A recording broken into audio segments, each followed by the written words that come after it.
Bueno, muy bien, excelente, excelente. Espero que hayan parado, como digo yo, y algunos me conocen muy bien aquí, que hayan conseguido, recargado líquidos y glucosa, alguna fuente de glucosa. Eso es muy importante. Oiga, en la educación uno nunca se da cuenta de lo importante que es la alimentación. Bueno, claro que se da cuenta, obviamente. Los que han sido aquí maestros, especialmente en países como los nuestros, sabemos lo duro que es enseñar con hambre o aprender con hambre, naturalmente. Eh, pero, digamos, suponiendo que todos ustedes tienen asegurada la alimentación, no saben lo importante que es, inclusive si desayunaste y almorzaste, lo importante que es estar bien hidratados y tener, digamos, una buena carga de glucosa para que el cerebro funcione óptimamente. ¿Correcto? Entonces, estos descansitos aprovechen los hacer eso para que tengan energía para lo que se viene. Bueno, a ver, Jeffrey, ¿cómo le fue pues con la trivia? ¿Cómo estuvo la trivia? A ver, los quiero escuchar. ¿Qué les pareció la trivia? Difícil, muy fácil. Aumentamos las preguntas. Cascarera. Corchados. Cascareras. Cascareras. Estuvieron muy cascareras las preguntas, Fes. Bueno, la idea es que, como les digo, cada semana hacemos una retroalimentación y aquí pues la idea aquí es, en esta trivia en particular no voy a hacer la retroalimentación porque la idea es un poco medir el aceite. Algunos de ustedes pues van a hacer la trivia posterior a este sábado. Te repito, hoy no vamos a tener, digamos, una retroalimentación de esta primera trivia. Lo que vamos a tener ahora es la primera lección de este curso. Comenzamos entonces con nuestra primera lección y vamos a hacer la primera lección del primer módulo, que llamamos el módulo Hablando de Física. Vamos a hablar de física.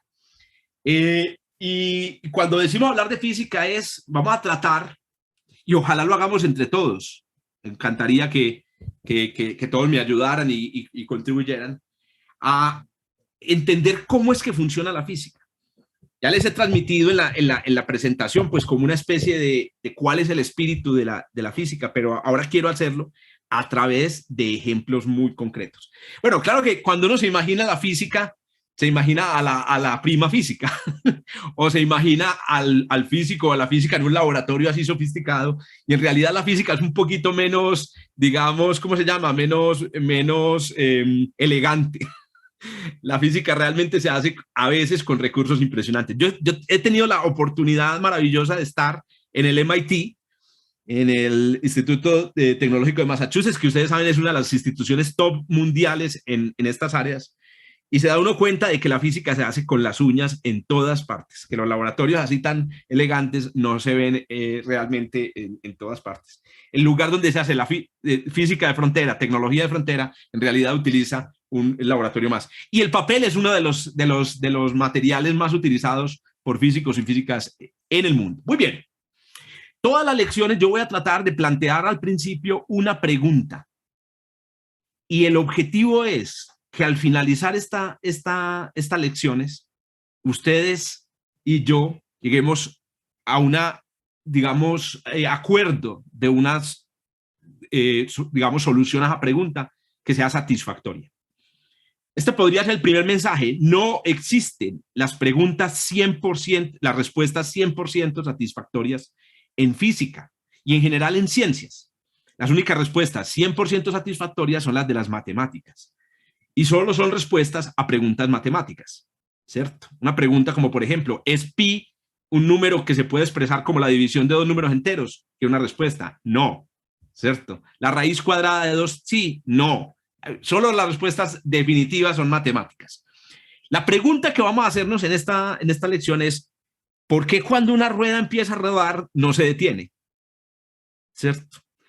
Muy bien, la pregunta puede formularse de muchas maneras, que ahorita vamos a echarle una mirada a las preguntas que ustedes formulan. Yo traje esta pregunta. Esta es una pregunta de la vida cotidiana. Usted ve ruedas, aquí les traje esta imagen muy bacana de una rueda que se le suelta un carro y la rueda sigue para adelante. O sea, es como si la rueda tuviera alma, espíritu. Oiga, usted dice, esa rueda está viva.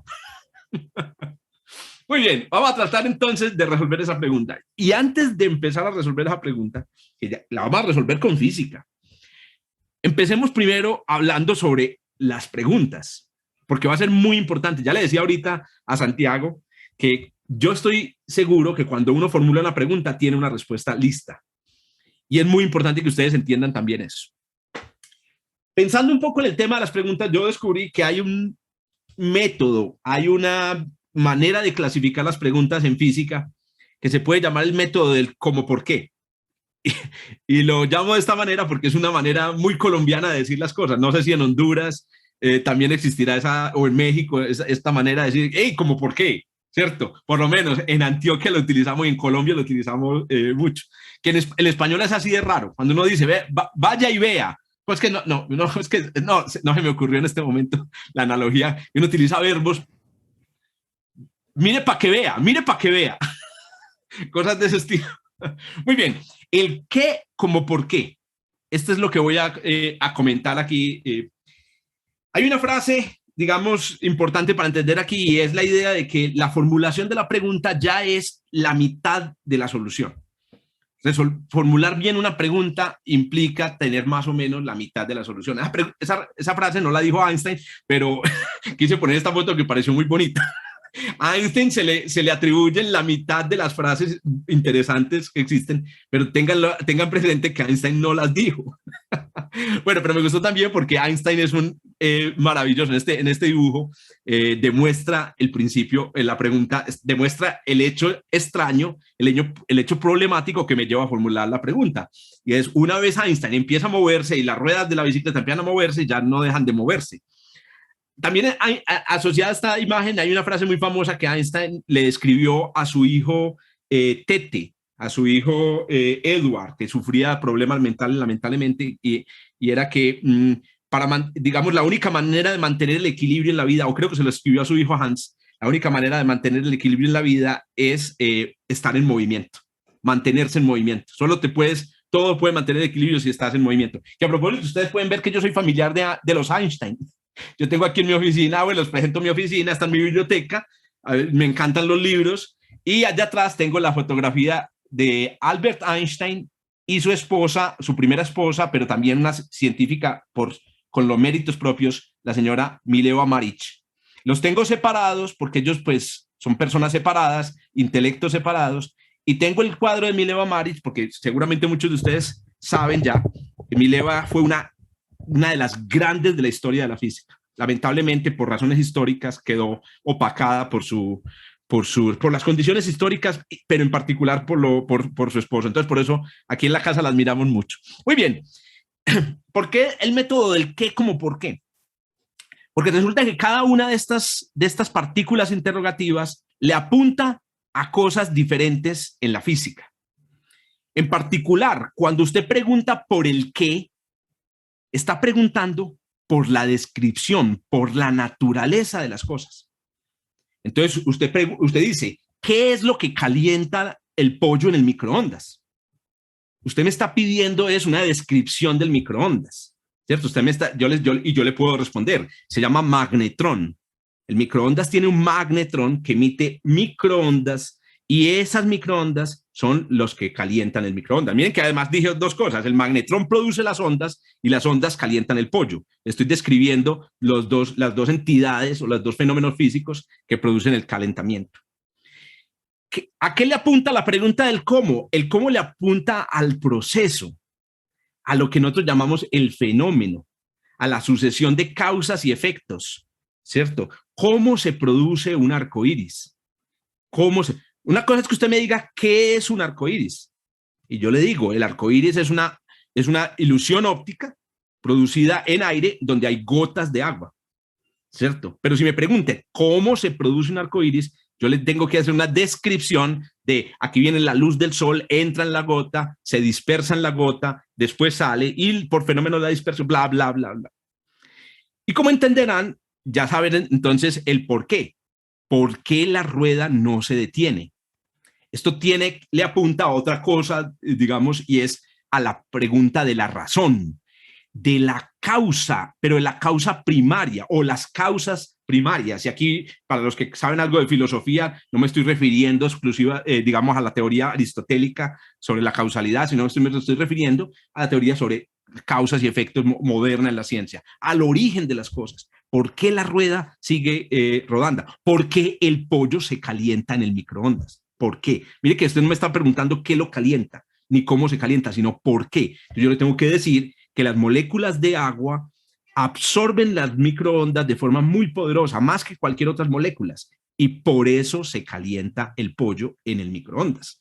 Correcto. En el lenguaje de ahorita de la teoría del color, el pollo es opaco a las microondas. Es opaco a la microondas. El pollo es negro en microondas. Correcto. Hombre, pero hay otras partículas interrogativas. Hay otras partículas interrogativas. Ahí se ríe Diego. Entonces yo quiero que hagamos el ejercicio de que vayamos a las preguntas justamente que formularon algunos por aquí. Por ejemplo, aquí, ¿cuál es el punto de quiebre de un material? ¿Hay una velocidad límite? ¿Por qué el agua del inodoro gira? ¿Por qué algunos materiales? ¿Por qué a los patos no se le enfrían las patas? ¿Cómo se desarrolla el método científico? ¿Cierto? ¿Por qué los pájaros vuelan? ¿Cierto? Aquí puso una frase de lo que quiere, ¿cierto? ¿Cómo funcionan las cosas? Pregunta. Quiero aprender cómo funcionan las cosas. Entonces la pregunta sería, ¿cómo funcionan las cosas? Vamos a mirar la fórmula, Aquí me preguntaban. Entonces, ¿por qué el área no aparece en la fórmula de la fricción? ¿Por qué se mueve un carro? Si ustedes miran de todas las preguntas que hay aquí, bueno, miren una diferencia. Hay una pregunta aquí que dice, ¿cuál es el punto de quiebre? Y hay otra aquí que dice, ¿cuántas veces? O sea que uno no debería reducir las preguntas en la física al qué, al cómo y al por qué, sino que hay otras partículas interrogativas, ¿cierto? Por ejemplo, ¿cuál y cuánto? Hace también referencia a la descripción o a la clasificación del mundo. Por ejemplo, miren esta pregunta.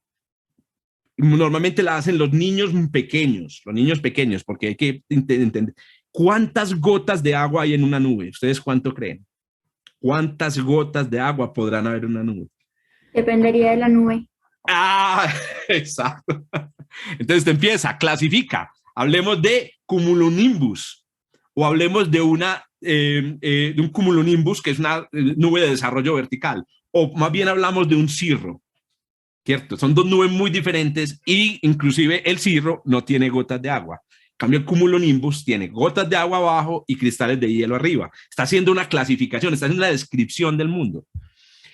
O cuando preguntas, ¿cuál? ¿Cierto? ¿Cuál? ¿Cierto?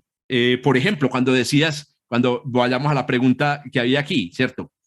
¿Cuál es el punto de quiebre? ¿Cierto? ¿Cuál es el punto de quiebre? Aquí me están preguntando el cual yo lo traduciría en esa pregunta a cuánto.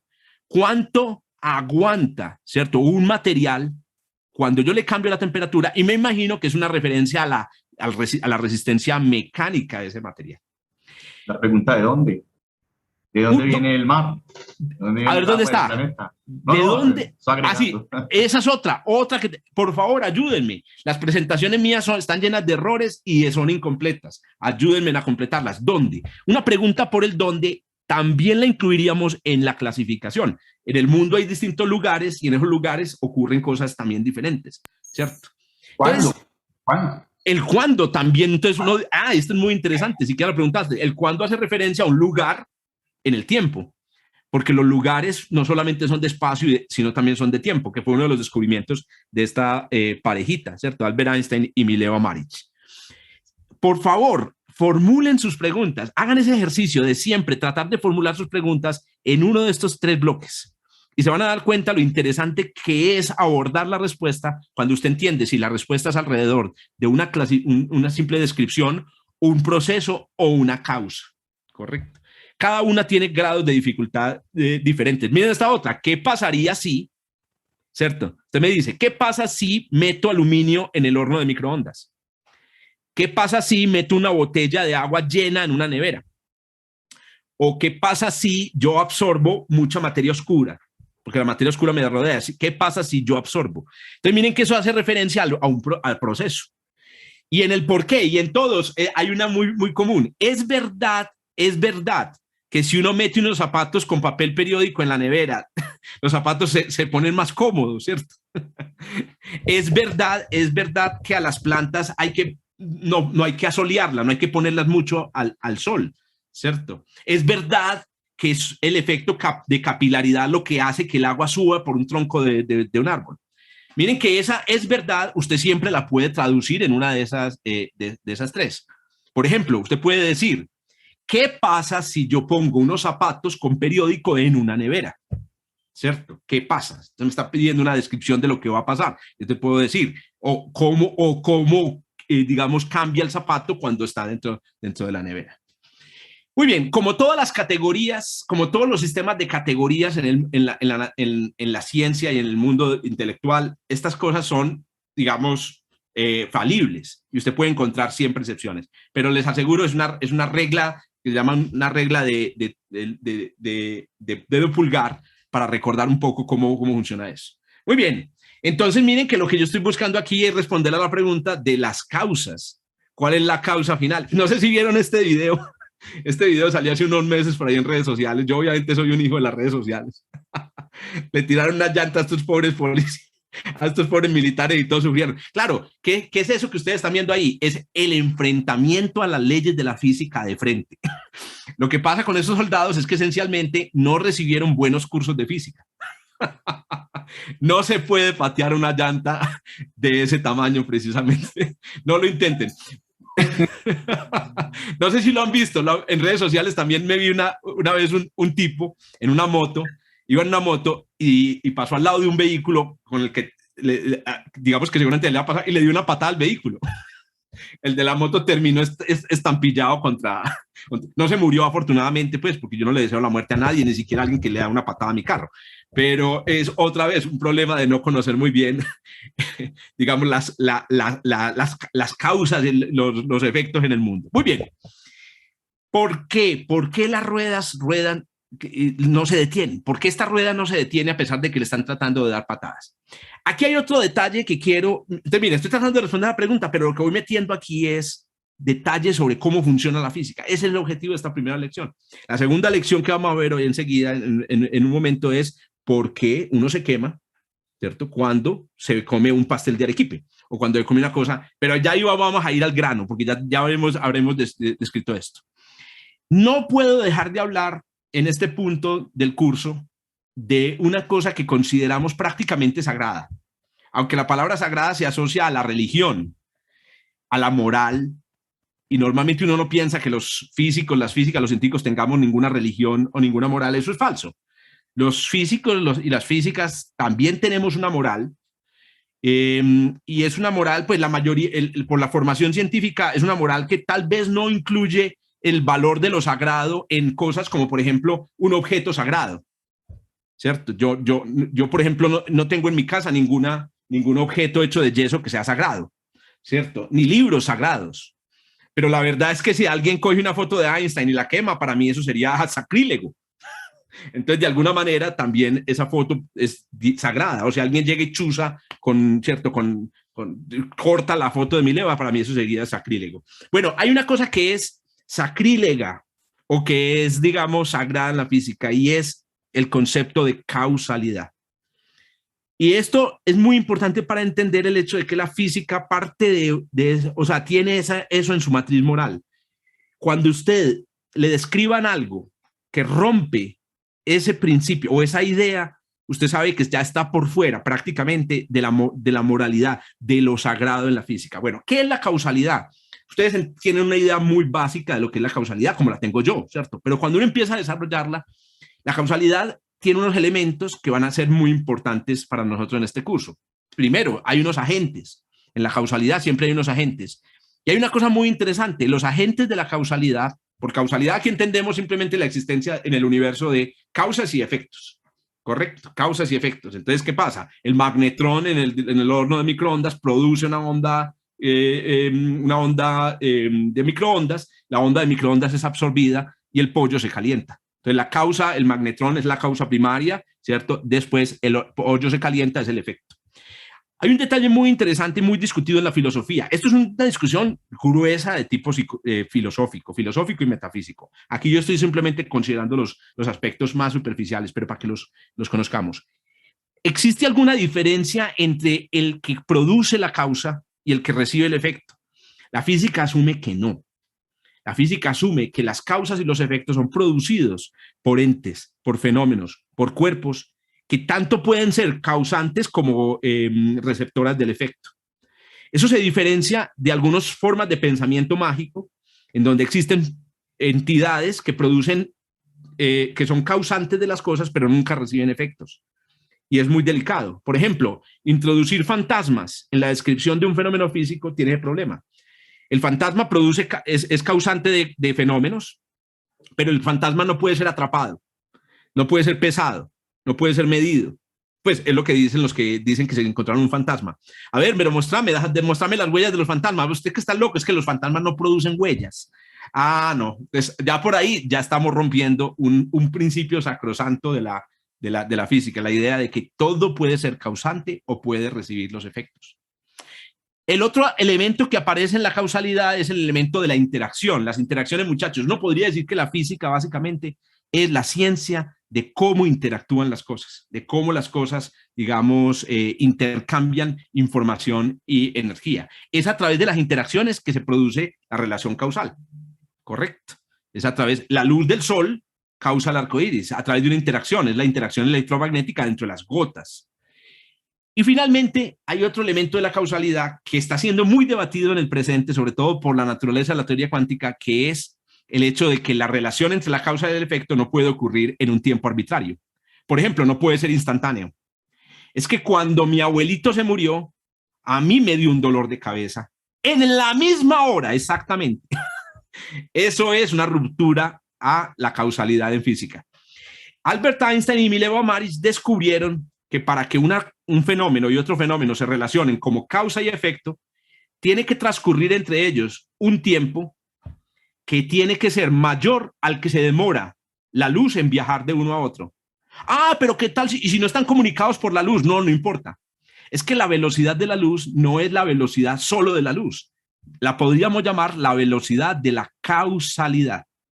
La velocidad de la causalidad. Y es un asunto muy grueso al que no quiero entrar, pero espero yo discutirlo cuando hablemos de relatividad general. Porque los agujeros negros son unas estructuras con una causalidad muy extraña. ¿Sabe qué pasa con los agujeros negros? Todo lo que ocurre en la superficie de un agujero negro, o sea, todas las causas que ocurren en la superficie de un agujero negro tienen efectos única y exclusivamente adentro de él. En cambio, en esta habitación, yo puedo causar cualquier fenómeno dentro de esta habitación, en cualquier dirección. En un agujero negro no. Yo solamente puedo causar lo que ocurre dentro del agujero negro. Eso es un agujero negro. Es un hueco causal. Pero es un tema que obviamente, si quieren lo tratamos ya, pero nos quedamos para hasta el domingo. Tengan paciencia. Don Andrés, pregunte. Que la velocidad de la luz no es también la velocidad de todas las partículas que no tienen masa. Eso es correcto. Por eso es que no debemos hablar de la velocidad de la luz. Hablamos de la velocidad de los fenómenos que ocurren a una distancia de tiempo menor que el que puede viajar la luz, se dice que no están conectados causalmente. Si usted viola ese principio, o si usted encuentra en el universo una causa que produzca un efecto a mayor velocidad que el de la luz, usted dice que está violando la causalidad. Y cuando eso pasa, el edificio de la física se tambalea. Por eso es tan delicado cuando alguien menciona siquiera esa posibilidad en un experimento. Todo el mundo dice, oh, ¿qué pasó ahí? Cuidado que la física se tambalea. Los que estuvieron en el curso de física de la materia saben que la teoría cuántica es una de esas teorías en donde hay posibilidad de que una causa produzca un efecto a mayor velocidad que la luz. Pero bueno, es para el curso de física de la materia. Cristian, ¿ibas a comentar algo? Una pregunta ahí, en el horizonte de eventos, ¿el principio de causalidad funciona todavía? Funciona, pero en una dirección. ¿Del espacio del tiempo? En una dirección del espacio.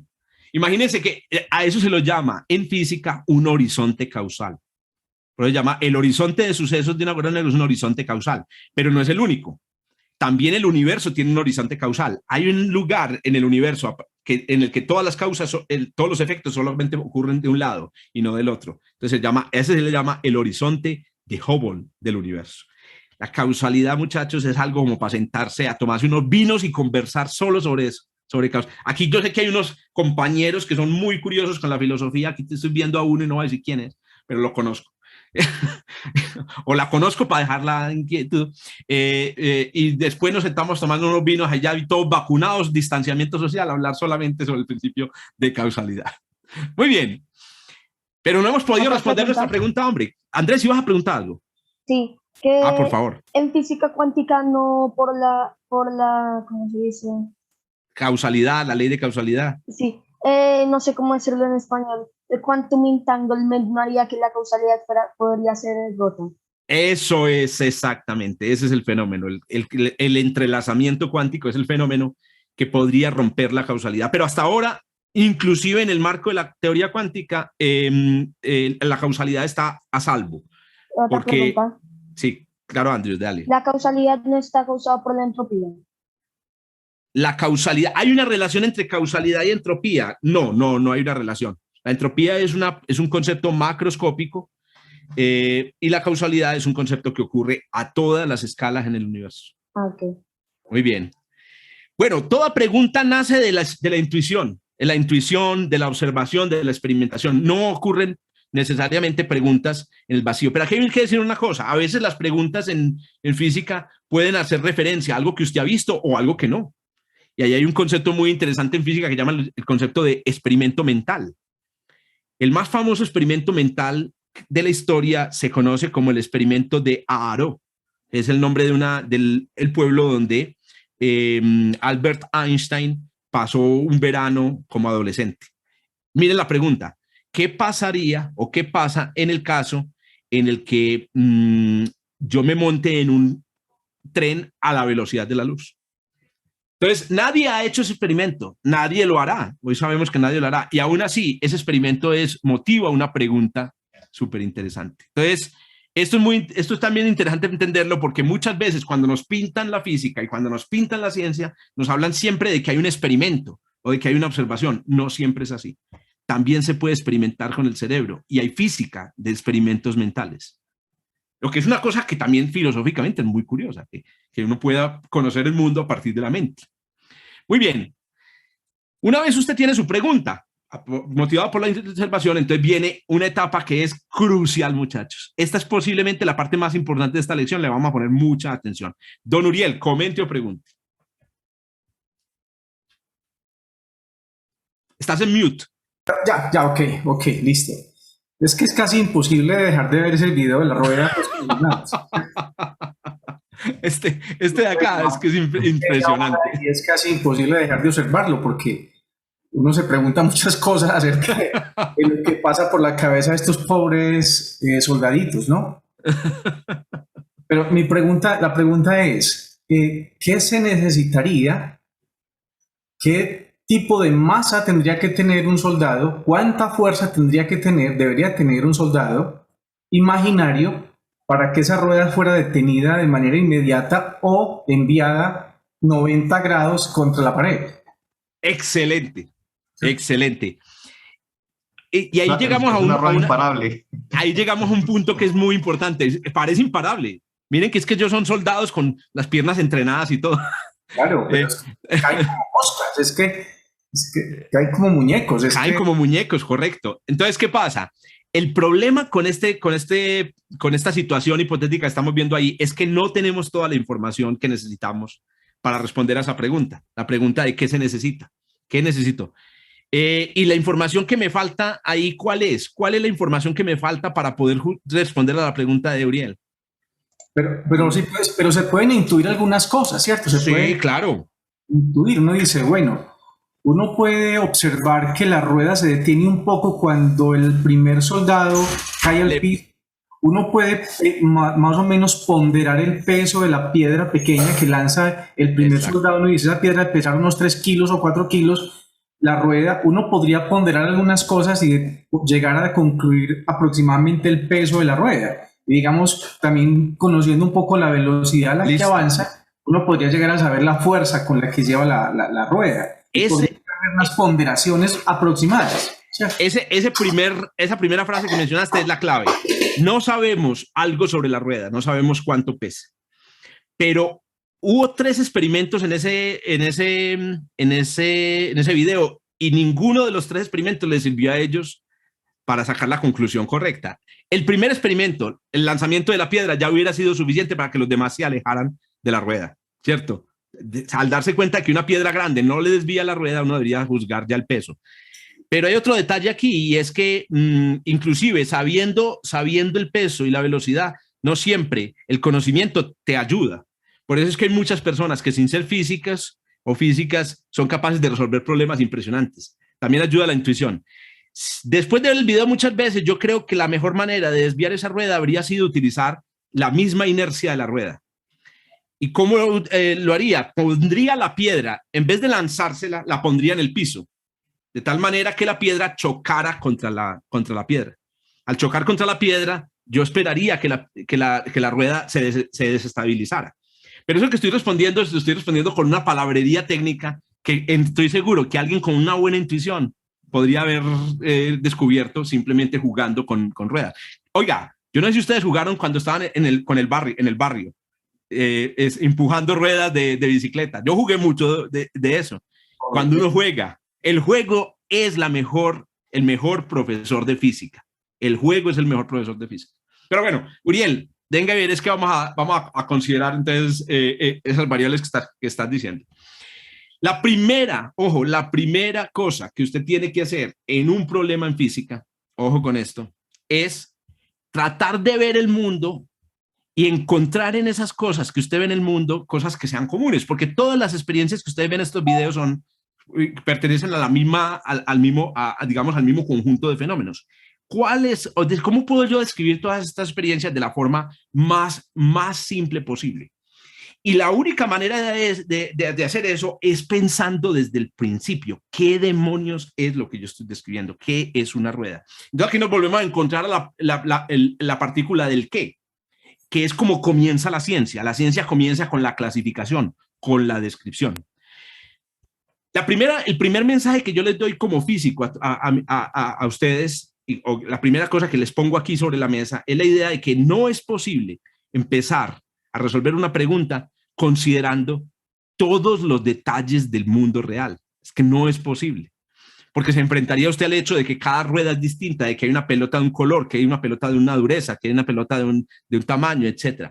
Lo primero que usted tiene que hacer como físico o como física al describir o al resolver una pregunta es aislar.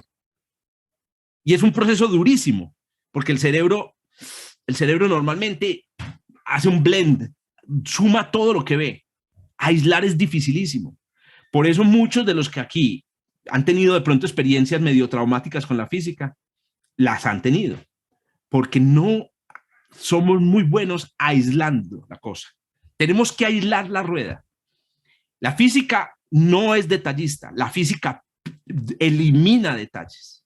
Voy a empezar a colocar aquí unas frases relacionadas con las características de la física. La física aísla los detalles. En este caso tenemos que sacar la rueda del escenario. Desaparecen los árboles, desaparecen los pedales, desaparecen los tenis, todo tiene, hasta ¿sabe qué desaparece? El aire. Desaparece el aire. No podemos poner el aire para hacer esto. Muy bien. Concentrémonos únicamente en la rueda.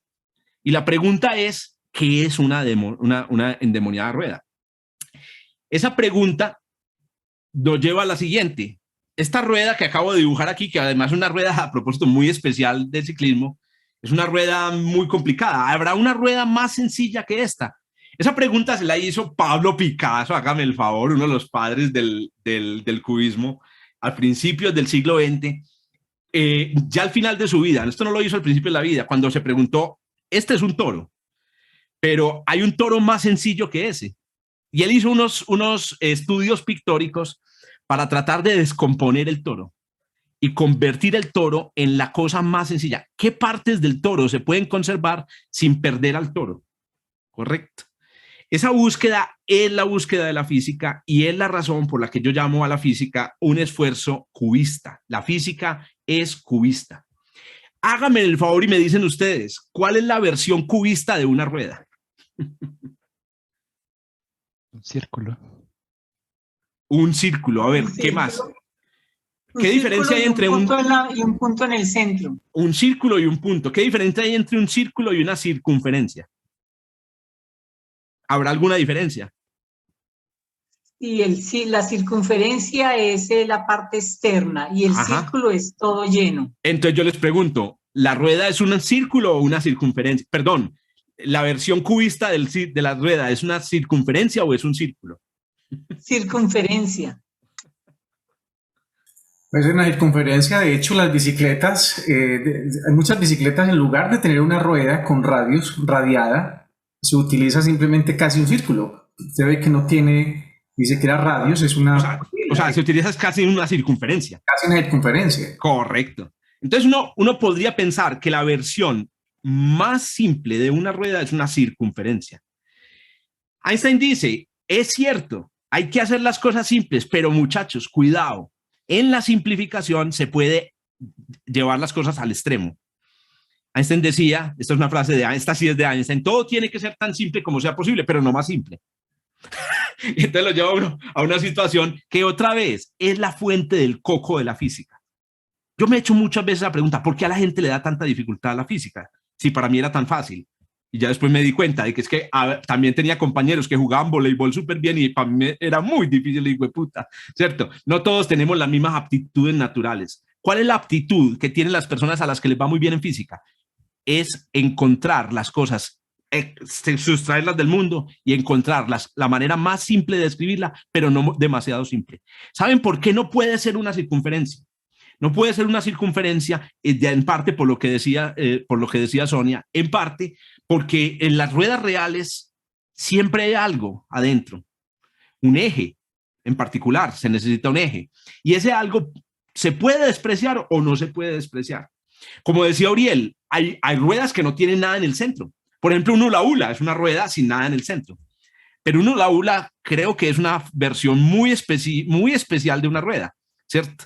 También tenemos que encontrar la forma más general posible de una rueda. Otra cosa, repito, yo soy imperfecto, lo que estoy diciendo aquí es parcial. William, por favor, comente.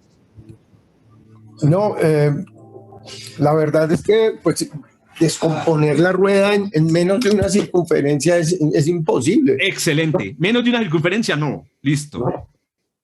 Ahora, pero se necesitará, pero una circunferencia será demasiado poco. Esa es la pregunta que usted tiene que hacerse. ¿Una circunferencia es demasiado poco o es suficiente? Pero si un físico es capaz de llevar una vaca, ¿cierto? Imaginársela como una pelota. De ahí viene la famosa frase de la vaca esférica. Excelente. La vaca esférica. Todos los físicos suponemos que las vacas son esféricas, ¿cierto? Eso que estamos diciendo ahí no es cualquier frase. Eso es esto.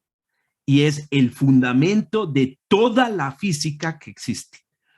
Ahí empieza, el edificio de la física comienza en suponer o en encontrar la tororidad del toro o la ruedidad de la rueda. Lo voy a llamar a partir de ahora, la ruedidad de la rueda. ¿Cuál es la ruedidad de la rueda? ¿Qué es lo mínimo de la rueda sin ser menos que una rueda? Don Andrés, pregunte. ¿Qué es más simplificado? ¿Una circunferencia o la fórmula para la circunferencia para una rueda? Esa está buenísima. Esa pregunta está buenísima porque aquí viene el siguiente detalle de la física. No sirve solamente encontrar la ruedidad de la rueda o encontrar la gotidad de la gota, ¿cierto? O encontrar la humanidad del humano para hacer física. También es necesario medir. Y esto es un descubrimiento que hizo el señor Galileo Galilei, por eso lo considera el padre de la física. Galileo Galilei descubrió que sin medida ni pío. La medida es un proceso que seguramente todos ustedes conocen, tiene que ver con la comparación, la asignación de números al mundo. La rueda no es rueda sin números. En este caso, por ejemplo, hay un número muy particular y es el diámetro de una rueda, que se obtiene midiendo, comparando. Pero aquí viene un detalle muy interesante. Hay números que se obtienen comparando con una regla, pero hay otros que no. Por ejemplo, este número que hay acá no se obtiene comparando nada con nada. Yo no sé si todos ustedes lo han intentado. Medir el radio de un círculo es dificilísimo. Por ejemplo, esta botella, midan el radio de esta botella. Entonces uno empieza con una regla. Y ay, pues puta, ¿y dónde está el centro? El centro es un lugar geométrico imaginario. Preparen el cerebro y la imaginación, porque ustedes tienen que imaginarse esta X. Esta X no existe. Ah, no, pero en las bicicletas sí. No, pero en la ruedidad en la rueda pura que tengo aquí no existe ese punto. Ese punto es imaginario. Y a partir de ese punto sale una medida que, ¿cómo va a ser una medida a partir de una cosa imaginaria? Ah, sí. Y lo más interesante, las proporciones. Oiga, muchachos, proporciones. De proporciones sí que vamos a hablar en este curso. Proporciones. ¿Qué son las proporciones? El diámetro es el doble del radio. El volumen de una gota es el radio de la gota al cubo, o es proporcional al radio de la gota al cubo. Ustedes lo vieron ahí si usted coge y duplica el tamaño de una hoja de cuadriculada, entonces hay una proporción en la que aumentan el número de cuadrículas, pero no la voy a decir porque algunos de ustedes, digamos, no han presentado todavía la trivia. Entonces, resulta que las proporciones van a ser aquí súper importantes. Andrés iba a decir algo. Bueno. No iba a decir. Excelente. Las proporciones son de origen geométrico, correcto. Que a propósito, algunos me preguntaban, ¿se va a necesitar matemáticas en este curso? No. Y no pueden confundir las proporciones con matemáticas, ni pueden confundir que yo no escriba diámetro y escriba D, y yo no escriba radio y escriba R con que estoy haciendo matemáticas de la física. Esto no son matemáticas, esto es simplemente ahorrarme el PowerPoint, ahorrarme tiempo. Cuando yo utilice letras, me estoy ahorrando tiempo. Si ustedes quieren, pueden utilizar la palabra completa.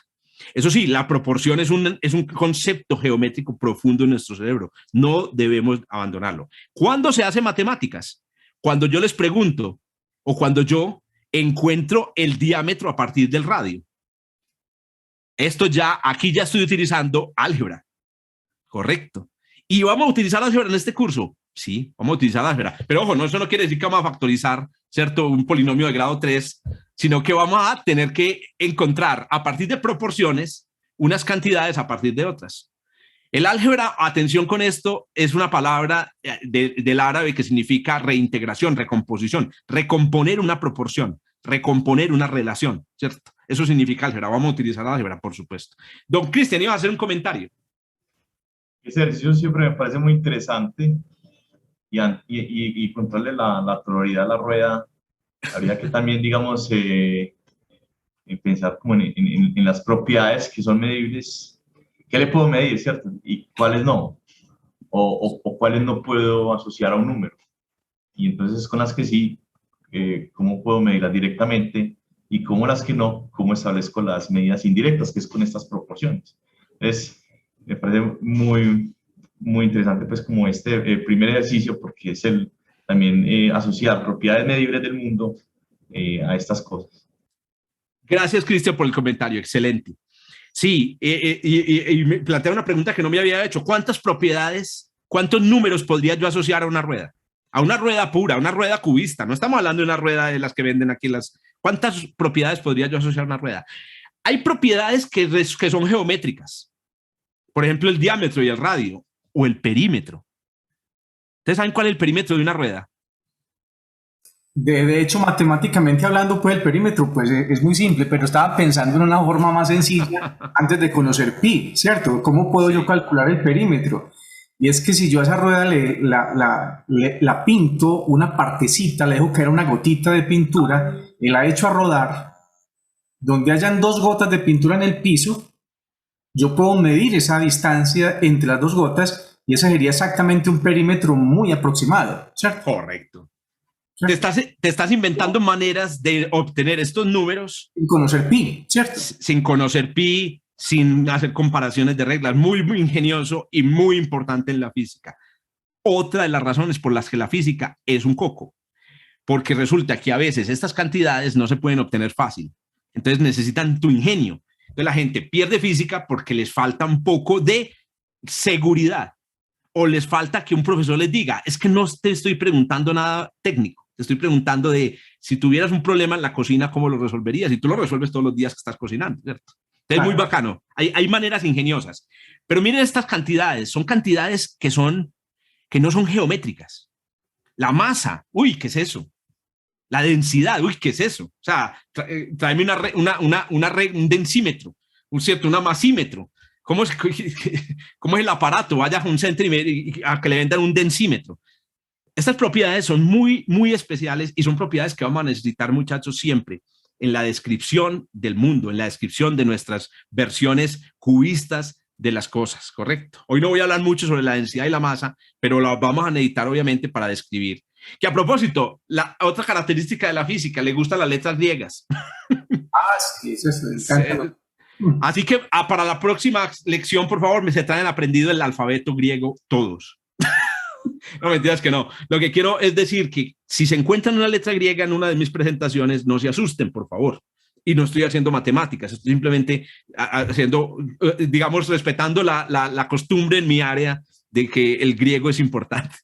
A propósito del griego, que ahora, por ejemplo, está de moda el griego con la pandemia, ¿cierto? Estaba la variante alfa, beta, gamma, delta. Sí. Va a haber un problema cuando aparezca épsilon, porque es que pronunciar hasta delta es fácil, pero sé que va a haber mucho periodista complicado pronunciando épsilon. Epsilon. La variante épsilon, ¿cierto? Entonces, ojo con eso. El griego es importante conocerlo. Muy bien. Entonces, miren, ahí ya tenemos nuestra ruedidad de la rueda y le asociamos números, que es una cosa importantísima. Estamos ya, digamos, acercándonos al porqué. Lentamente, pero lo vamos a lograr. Estoy seguro que lo vamos a lograr. Vamos a la pregunta por el cómo, porque es que para resolver el por qué la rueda y no se detiene, es necesario primero entender cómo rueda. Cómo rueda una rueda, que no es distinto a por qué rueda. Cómo rueda. No sé si lo habían pensado. Esa es otra de las cosas fantásticas de la física. Te hace pensar cosas que, ay, puta, yo nunca había pensado en algo, nada. Cómo rueda una rueda. Y es un tema que vamos a tratar más adelante, obviamente. Hay muchas más preguntas sobre ruedas, no solamente esta pregunta que planteé en esta lección, en esta primera lección. ¿Cómo rueda una rueda? Les voy a contar varios detalles sobre cómo rueda una rueda que con mucho esfuerzo la ciencia ha ido construyendo a lo largo de la historia. La primera es que cuando uno describe un fenómeno en el mundo, no puede restringirse al objeto puro. Necesita, además del toro, la vaca. ¿Cierto? El toro no es, por muy toro que sea, por ejemplo, si ustedes vieron en la descripción de la tororidad del toro, aparecían unos detalles importantes que solamente son importantes para la vaca. Ahorita, después la miran, ¿cierto? Este objeto tiene detalles que son importantes solo en su entorno. Entonces, cuando yo agrego el entorno, no estoy perdiendo detalles, estoy agregando interacciones. Las interacciones, muchachos, son súper importantes. Entonces, pongo el piso, pongo una mano, ¿cierto? Y cuando agrego interacciones, inevitablemente en física, usted piensa en la existencia de lo que podríamos llamar fuerzas. Por ahora, más adelante, pues vamos a precisar ese concepto, lo que podríamos llamar fuerzas. La identificación de las interacciones de su objeto con el entorno es una de las cosas más importantes en la descripción de cómo ocurre el fenómeno.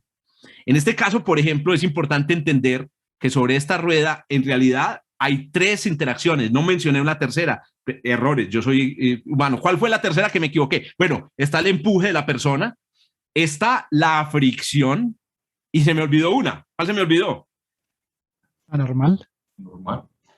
Ay, se me olvidaron 2. Precisamente por eso se me olvidaron. Se me olvidó el hecho de que hay una gravedad. Correcto. Y hay una fuerza normal. Pero bueno, ustedes ya estoy en clase de física. No, tranquilo que no. La gravedad, la fuerza de gravedad y la normal se anulan. O más bien, la fuerza normal es la única que existe realmente y no existe fuerza de gravedad y lo vamos a ver más adelante. El punto es que con estas interacciones yo puedo empezar a entender por qué es que la rueda rueda. Y miren este detalle tan curioso. Una rueda en realidad cae. La rueda en realidad cae y cae por una sencilla razón. Las ruedas están pegadas todo el tiempo al piso, prácticamente adheridas al piso. Entre más adhesión haya, mejor funciona la rueda o la pelota. Y por la misma razón, cuando usted empuja la rueda, pues obviamente ella empieza a rotar a partir de este punto. Pero ¿cómo va a caer si el piso no la deja pasar? Eso se llama una abstracción. Usted se tiene que imaginar como si la rueda pudiera traspasar el piso, para poder imaginarse este fenómeno. Solo con esta descripción usted puede empezar a entender, juepucha, claro, la rueda entonces empieza a caer y cuando empieza a caer la recibe el piso. ¿Y qué pasa después de que la recibe el piso? La rueda avanza al siguiente punto y en el siguiente punto vuelve y cae un poquito. La recibe el piso, vuelve y cae un poquito. Y en el proceso avanza mientras gira. El avance se da porque el piso recibe la rueda y el giro se da porque siempre el punto de contacto con el piso se tiene que ir cambiando. Al siguiente momento cambia y es otro punto, al siguiente momento cambia, es otro punto, al siguiente momento cambia y es otro punto. Quiero decirles que este resultado no es trivial. Y esto no es que yo a veces lo presento así como, miren, obvio, no, les estoy enseñando, mostrando cómo la física ha terminado respondiendo a la pregunta de cómo se mueve una rueda. Y hace una cosa muy interesante. Aunque usted no ve las dos cosas, usted necesita descomponer el movimiento en dos cosas. Un ejemplo muy clásico de descomposición del movimiento es el movimiento de un satélite. La física lo descompone en dos partes, caída y desplazamiento, caída y desplazamiento, caída y desplazamiento. Por eso los astronautas en la Estación Espacial Internacional flotan, porque están cayendo. Y cuando usted está en un ascensor en caída libre, flota. Entonces la descomposición te permite entender por qué pasan cosas. Solo la descomposición te permite hacer eso. Una pregunta. Claro que sí, mi apreciado Andrés. A ver, ya vamos a hacer aquí una revisión de preguntas. Cuente, Andrés. ¿Cuál es la relación entre la velocidad angular y la velocidad a la que la rueda se está moviendo? Excelente. Entonces empiezan a aparecer preguntas de tipo matemáticos. Existe una relación entre una propiedad que llamamos la velocidad, que a propósito es una de las propiedades que no se ven, y la rotación, la velocidad de rotación. Lo vamos a ver. No se preocupen, no se me asusten, no es que lo vayamos a ver en términos matemáticos muy sofisticados, pero lo vamos a ver porque necesitamos responder preguntas muy interesantes. Por ejemplo, a ver, don Joaquín, ¿usted monta en bicicleta, hermano? Antes, profe. Antes montadas en bicicleta. Diana Gómez, ¿usted qué? ¿Le jala la bicicleta? No, no monto bicicleta, No. pero sí sé. Sí sabe. Bueno, es muy importante. Muy importante. Muy importante. Para los que montan en bicicleta, aquí, ¿ustedes qué dicen? ¿Es mejor andar en una bicicleta con ruedas rellenas o con ruedas con radios? ¿Son mejor las ruedas rellenas o las ruedas con radio? Cuando dice rellenas son las típicas ruedas que vemos en las pruebas de velocidad. Exacto. Ok. Pregúntense en eso. Si uno va en una bicicleta con ruedas rellenas, ¿qué ventaja puede ofrecer? ¿En qué condiciones ofrece ventajas y en cuáles desventajas? Y es una pregunta interesante. Claro. ¿Cómo responden a esa pregunta? ¿Más grandes o pequeños? Tiene que profundizar en este fenómeno. Y eso lo vamos a hacer. Más adelante vamos a ver qué ventajas ofrecen. Pero a ver, ¿alguien respondió algo por ahí? ¿Alguien respondió algo? Que si las ruedas rellenas no pesan más. Las ruedas rellenas pesan más, ¿cierto? Entonces Pesan más. necesito más fuerza para acelerar. Entonces necesitaría, o no. Sí. Pero la pregunta es, ¿usted está subiendo o está bajando? ¿O está en plano? Claro, Muy bien. Hay muchas preguntas. Agregue variables y usted tiene que enriquecer esto. Y por eso vamos a llegar allá. Pero ya terminemos. Pues la pregunta del por qué no me embolate en la pita. Pues hace rato estoy esperando que me digas por qué no se puede tumbar la rueda. ¿Por qué la rueda sigue derecho? Bueno, la pregunta del por qué nos lleva a los por qué de la física, que aportan una dimensión de la física que es la dimensión que creo yo que es la que conocemos todos. Y es la dimensión del conocimiento sobre el mundo. Yo no sé si todos ustedes conocen este deporte, que me parece de los deportes más chistosos que existen. Es un deporte de trapeadora. No lo había visto. Lanzan el objeto y ellos tienen que trapear para que el objeto se mantenga en movimiento. Sin fricción, o sea, evitando la fricción o qué, lo que está haciendo. Claro. Estas son personas que son expertas en física, ellos no lo saben. Puede que no hayan ganado una. Y es que conocen muy bien una cosa que se conoce como el postulado de conservación de la cantidad de movimiento. Un postulado que fue primero planteado por los filósofos del principio del Renacimiento, pero Galileo fue el que le dio la forma, digamos, que se conoce final, y Newton ya lo puso, digamos, en su teoría del movimiento. Y ese postulado dice que existe una propiedad que se llama la cantidad de movimiento, que cuando usted se la entrega a una cosa no se pierde, la cantidad de movimiento no se pierde, excepto si alguien lo jode, si alguien le hace bullying y se la quita, ¿cierto? Entonces, eso es lo que hace estas personas, limpiar el piso para que no le haga bullying a la cosa. Entonces, pero hay una cosa, ¿cómo llegaron a esa idea? ¿Cómo sabemos eso? ¿Haciendo experimentos? No. La física y los filósofos adivinaron que eso era así. Hágame el hijo. ¿Cómo que adivinaron? ¿Cómo va a ser la física una ciencia de adivinanzas? Pues sí, señoras y señores, la física adivina cómo funciona el mundo. Ahora bien, esa adivinanza es una adivinanza informada, es una adivinanza educada, no es una adivinanza que se hace de buenas a primeras. Eso nos lleva a esta clasificación, una clasificación que va a ser muy importante. Nosotros vamos a estar hablando de estas a lo largo del curso. Esa organización por módulos es una organización por principios y leyes. Llamamos un postulado a una adivinanza sobre cómo funciona el mundo, que en cualquier momento podría probarse que no es. Mientras que llamamos leyes a algo que puede probarse con la razón a partir de los postulados y de los principios. Ninguno de estos dos se prueba, ni los principios ni los postulados se prueban. Esos dos básicamente se adivinan. Normalmente se debe distinguir el principio. El principio a veces es una cosa básicamente, digamos, operativa. Es una cosa muy operativa. Les voy a mencionar un principio de la física muy conocido. La masa de los cuerpos no depende para nada de quién la observa. Eso es un principio. La masa no depende de quién la observa. Y a partir de ese principio se construye la teoría, la teoría de la relatividad.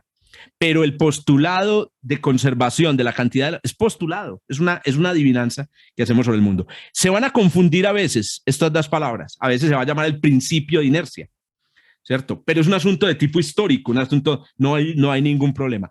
Con principios, postulados y leyes, usted construye teorías sobre el mundo, teorías sobre el funcionamiento del mundo. Doña Viviana, comente o pregunte. Perdón por el ruido externo en mi casa. Oh, tranquila. Pues uno era pues que te quería preguntar que me dieras un ejemplo, otro ejemplo adicional de principio, y la otra pregunta es que si en física se ha tenido casos en los cuales algo se tenía como un postulado y en algún momento se convirtió en una ley, pues en otro momento se logró demostrar y se convirtió en una ley. Genial, eso es correcto. Las cosas pueden evolucionar. Los principios, como son arbitrarios, los podemos mover, digamos, en la física, cambiar inclusive, ¿cierto? Un principio, hay principios, por ejemplo, en la física, bueno, que fueron inicialmente principios, por ejemplo, el principio de equilibrio térmico. Dos cuerpos que tengan la misma temperatura están en equilibrio térmico. Eso es un principio. Correcto. Equilibrio térmico significa que no hay calor que pasa del uno al otro ni del otro al uno. Pero resulta que cuando llegó la teoría atómica se convirtió en la primera ley de la termodinámica. Porque resulta que ese principio se puede probar a partir de un principio más fundamental. ¿Y cuál es el principio más fundamental? La materia está hecha de átomos. La materia está hecha de átomos y los átomos chocan entre sí.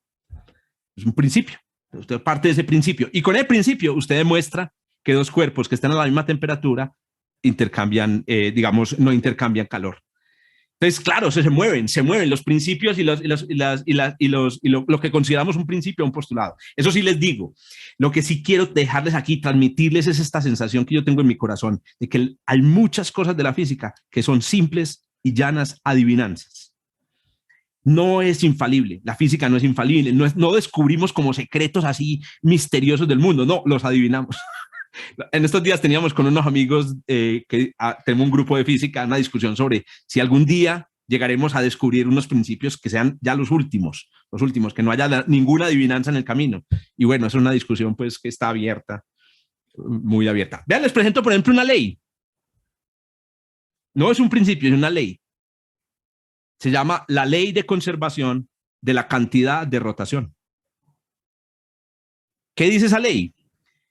Que existe una cosa que se llama la cantidad de rotación, de la que también vamos a hablar más adelante. Claro, ¿cómo no vamos a hablar de la cantidad de rotación si se explican un montón de cosas hermosas con esa ley?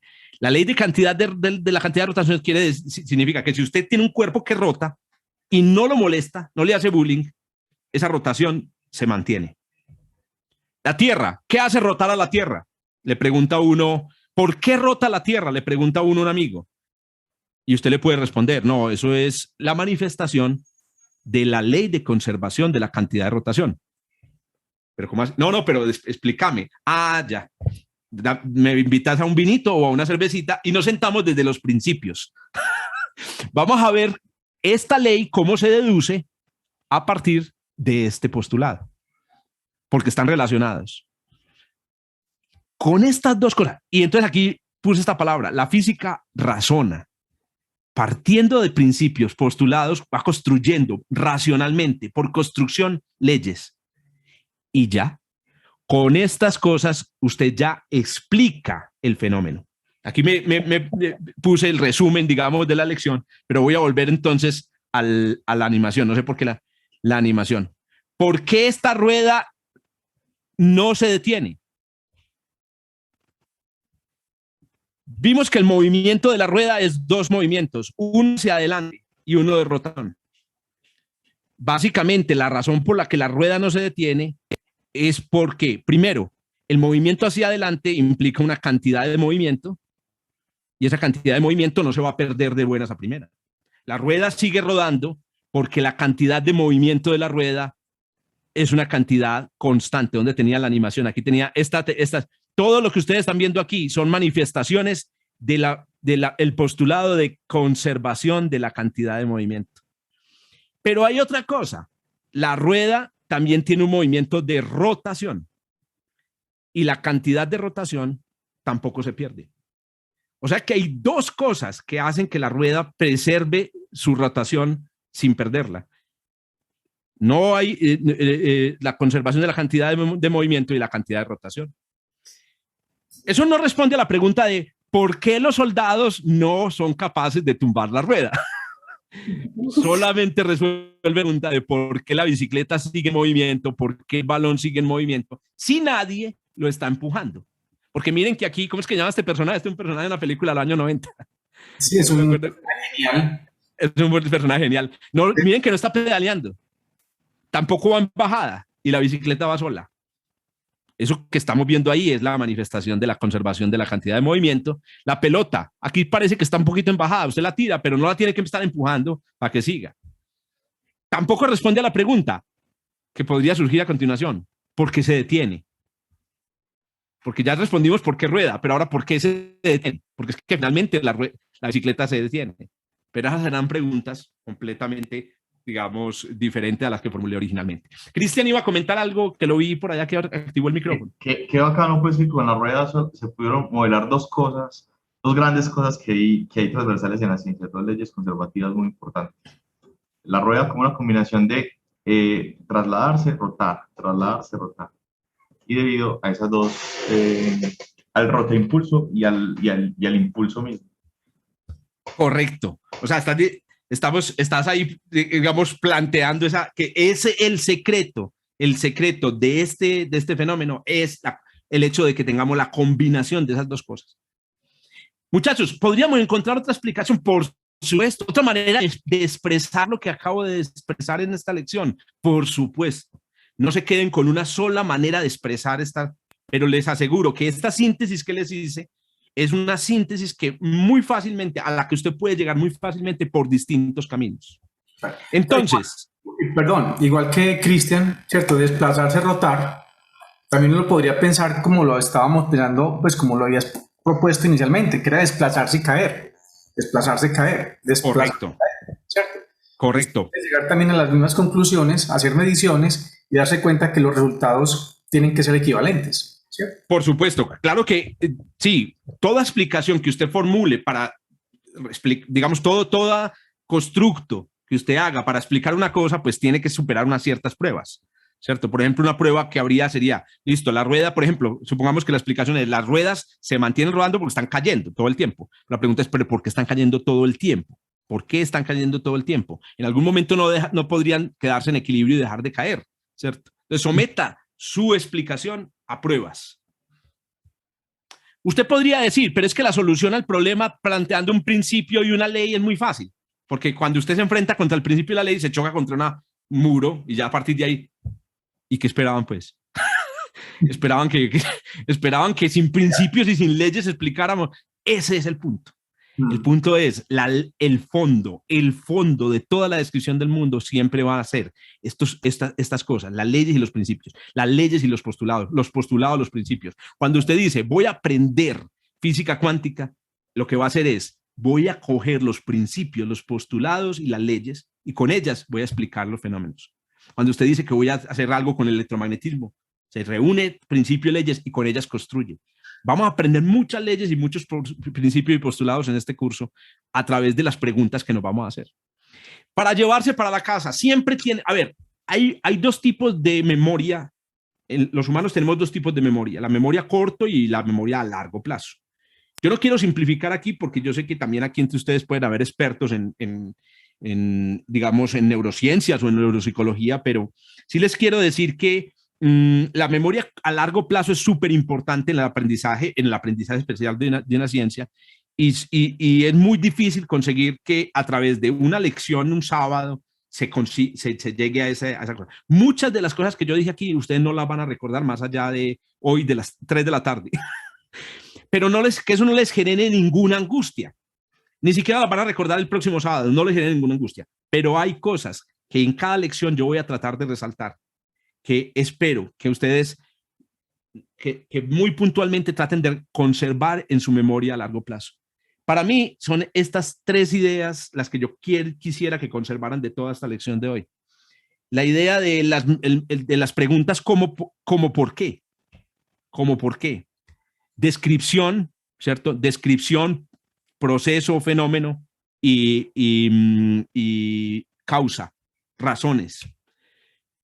La idea básica del cubismo, de que la física busca la tororidad, la ruididad, aislar las cosas y escribir o hacer descripciones las más simples posibles. Y esta idea de que en el fondo de toda la descripción del mundo que hace la física, pero no solo la física, también la biología, la química, están estas 3 cosas, principios, postulados y leyes. La base de todo, principios, postulados, sobre la que vamos a construir todas las explicaciones, ¿correcto? Muy bien. Entonces, estamos en el punto en el cual nos vamos a almorzar. Decías que nos vamos a almorzar, no, descansamos ya. Este es el cambio que, como les digo, que vamos a hacer en este curso y es que ya no da para otra lección. La idea es que dictemos. Pero entonces, a ver, pues lo del pastel. Me tumbaron. Yo vine fue por el pastel de Arequipe. Muy bien. La lección 2 de este sábado se las voy a mandar virtual. En 15 minutos, utilizando las mismas herramientas conceptuales de esta presentación, les voy a explicar por qué uno se quema con un pastel de Arequipe. Listo. Esa lección la pueden estudiar.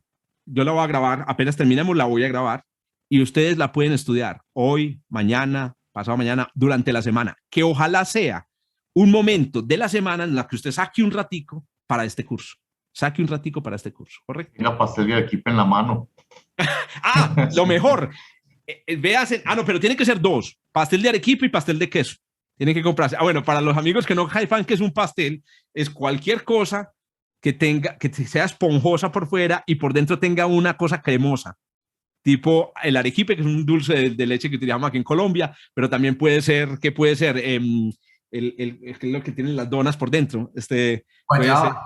Guayaba, pero el arequipe de guayaba. Dona de guayaba. El dulce de guayaba, puede ser dulce de manzana. Chantilly.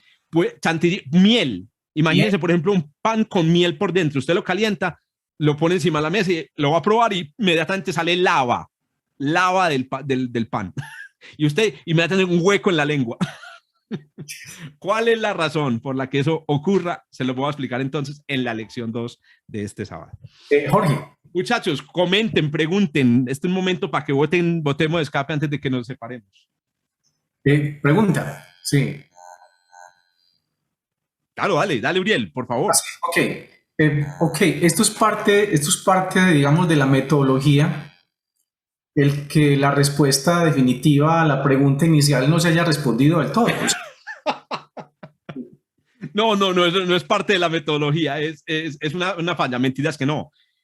Uriel, ¿qué parte de la pregunta inicial no se ha respondido? Cuéntanos.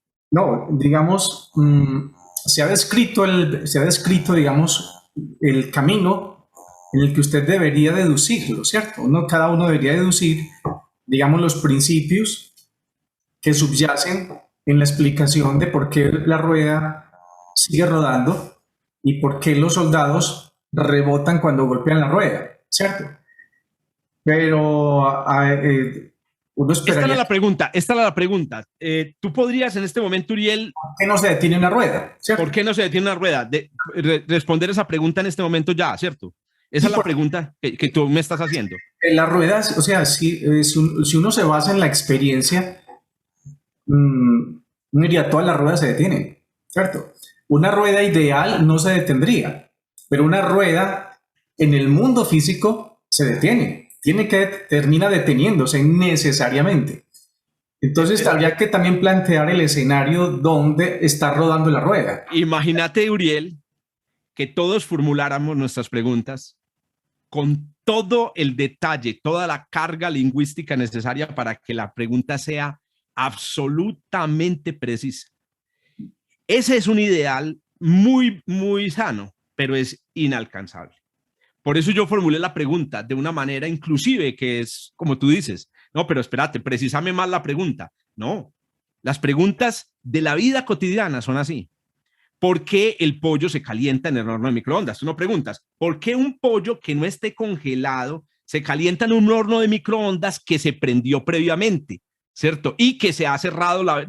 ¿Sí me entiendes? Lo que quiero ilustrar con esto es que tenemos que admitir esta posibilidad de que las preguntas se formulan de una manera compacta, sin dar mucho contexto, entendemos desde la intuición la situación y construimos una explicación. Obviamente, ya damos el giro y vos podrías decir más bien que la pregunta es ¿por qué las ruedas se detienen? Y decir que esa es la pregunta interesante. La verdad, Uriel, a mí me parece más original y distinta a la pregunta de por qué no se detienen. ¿Por qué la rueda sigue y no se detiene? Y de hecho incluso esa es la base de la diferencia entre las preguntas que se hace un niño y las preguntas que se hace la ciencia. Porque en esencia parecieran iguales. Dice, ¿por qué las nubes son rojas? ¿Por qué el agua es azul? ¿Por qué las ruedas no se detienen? Pero la pregunta realmente cuando usted está pensando en un experimento, está algo mucho más profundo. ¿Por qué no se detienen las ruedas? O sea, ¿por qué las ruedas finalmente se detienen? O sea, ¿qué es lo que hace que finalmente se detengan las ruedas? Esa es otra pregunta. Esa es otra pregunta. Pero lo que estás planteando es completamente válido. No quiero decir que no sea válido. Lo que quiero decir es, vos podés descomponer este problema ad infinitum. Formular preguntas dentro de preguntas, preguntas dentro de preguntas. A ver, ¿quién me ayudaría a responder a esta pregunta muy simple que da un niño? Papá o mamá, yo empujé la rueda y no se detiene, ella siguió. Él después vio la rueda. ¿Por qué no se detiene una rueda? Voy a darle la palabra a Diego a ver, y es más, le podría preguntar a Diego, ¿por qué no se detienen las ruedas? Pero primero hacer tu pregunta o tu comentario. Diego, te nos fue Diego. No, ahí está. No te escuchamos, o yo no te escucho hasta ahora. No, nada que sale el audio. Andrés, mientras Diego va resolviendo el problema. Tengo dos preguntas. A ver. La primera, ¿qué era? La presión es una fuerza. La presión es una medida de cuánta fuerza recibe una superficie. Porque resulta que vos podés aplicarle una fuerza a un cuerpo compacto, pequeño, pero cuando vos aplicás una fuerza sobre una superficie, por ejemplo, cuando vos presionás sobre la pantalla de este de este celular. Entonces resulta que ahí la fuerza puede distribuirse a través de la superficie. Entonces ahí introducimos el concepto de presión. Presión es una fuerza distribuida sobre una superficie. Entonces, entre más presión, más fuerza normal. Entre más presión, más fuerza normal. No, estás hablando de la fuerza y la presión. Entonces, a ver, tú dirías más bien, entre más peso tenga un cuerpo, más presión. Es la pregunta que podrías hacerte. Entonces tú sabes que si tienes un zapato de superficie plana, el mismo peso se distribuye en un área muy grande y entonces la presión es bajita. Por eso si a ti te pisan con una chancla no te duele. Pero si tienes unos guayos, entonces el peso de tu cuerpo se distribuye en puntos. Y entonces te pisan con unos guayos y huepucha, ya no voy a decir qué dice uno después de eso. Entonces, ojo, tienes que coger la fuerza y distribuirla en un área. Diego, ¿ya arreglaste el problema del audio? Ahora sí. Ahora te estamos escuchando mejor. Excelente. Primero me pregunta, ¿la ley de inercia de Newton tiene que ver con esta cosa de conservación de movimiento? Claro. El nombre ley de inercia, principio de inercia, ¿cierto? Conservación de la cantidad de la cantidad de movimiento son todos parientes, son nombres comunes. ¿Por qué no la llamo yo una ley? La ley de inercia, no la llamo la ley de inercia porque en la física la ley de inercia en realidad es un postulado.